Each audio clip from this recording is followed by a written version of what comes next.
HIV changed modern medicine forever by attacking the very immune system designed to protect the human body. HIV, or human immunodeficiency virus, is a retrovirus that primarily targets CD4 positive T lymphocytes, critical cells of the immune system.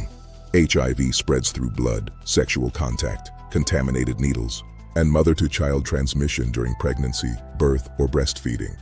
After entering a CD4 cell, HIV converts its RNA into DNA using an enzyme called reverse transcriptase.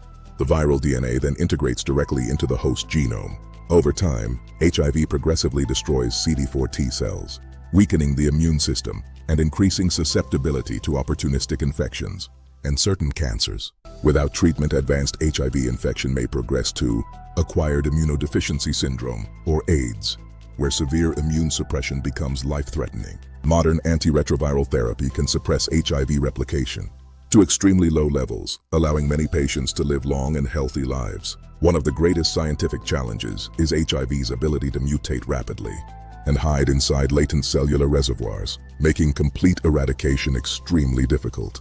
According to global public health organizations, millions of people worldwide continue living with HIV, making prevention, testing, and treatment essential public health priorities. HIV transformed medical science by revealing how viruses can permanently integrate into human biology. Yet decades of research have also transformed HIV from a deadly diagnosis into a manageable chronic disease.